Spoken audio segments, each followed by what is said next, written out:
Hello, this is Alex from phpacademy.org, and this is a video tutorial for the new Boston.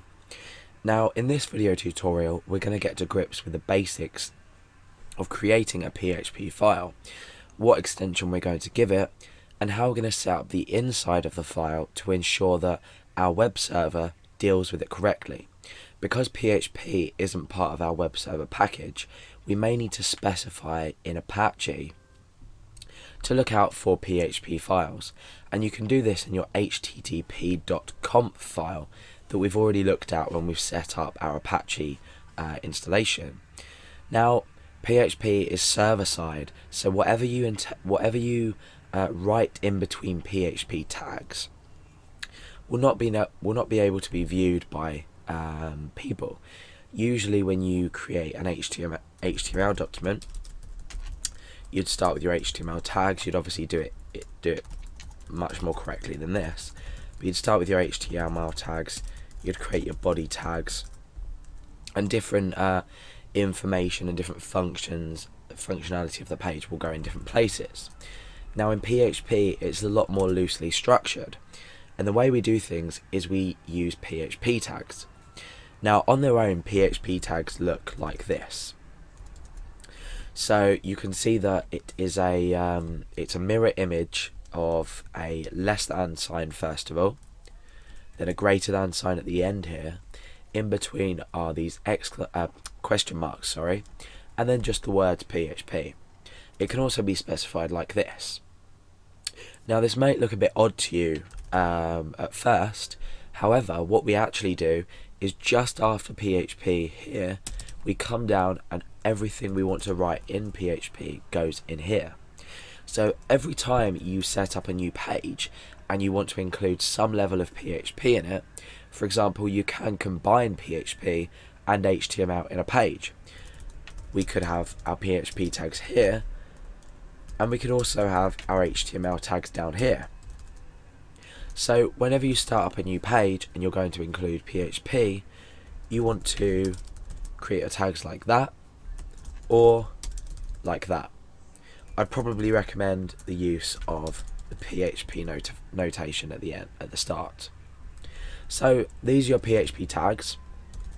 PHP code will go inside here. So how do we go about saving our file so it can be interpreted properly by our web browser, or our web server, So we go ahead and we save the file. Now, I have a folder inside my htdocs folder called series, and this is where the videos, or the code for the videos for the whole series, will go. I've created a particular folder here called first file. So this is how we're going to access it in our web browser. We're going to go to localhost, series, first file, and then we're going to have our file name here. So let's just call this document let's say, we'll call it index.php, because typically an Apache installation will take an index.php and index.html files as default files to be loaded inside a folder. And by that, I mean, if your file is named anything else, so I'm going to call this just for file.php for now. Remember, we're using .php. You can, just to be sure, choose all files here and enclose that in double quotation marks, just to make sure your text editor saves it with a correct file extension. So let's save this. We've shown that we've saved this as a PHP document. My text editor context has automatically turned on syntax highlighting for PHP. This just means that PHP code and different aspects of code will be highlighted so we can read things easier.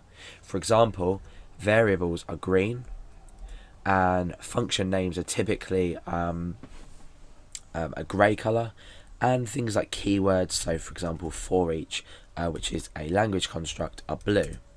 And it depends, so strings can be brown, for etc, etc. So we've got this file and we've saved that. Now if we come in here and refresh our browser, you can see that the file appears here. Now if I click on this, that's our PHP document ready to go.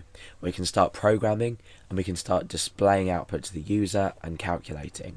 And as you can see, if you've clicked to view the page source, there's nothing there. So let's combine some HTML with PHP and see what happens. And you can see now that by just including some HTML tags and refreshing the page, you can see that these actually show up. However, our PHP code will be up here. However, it won't be shown because it's interpreted by our web server program. That's where everything's sort of calculated, and then we display the output that we want using PHP. So it's a server-side scripting language as opposed to HTML, which is just tags that are interpreted by different browsers. Okay, so like I said earlier, you can name your file and give it a specific file name, or you can choose to name it index.php. So I'm going to start up some PHP tags, and I'm going to save this as index.php. Now, this is in this directory if we go back, so when I refresh, index.php will automatically be opened. We won't have this index of /series/first file. We won't be able to see the files. We'll just be presented with the index.php page. And to test this, I'm going to use a simple command in PHP to demonstrate this.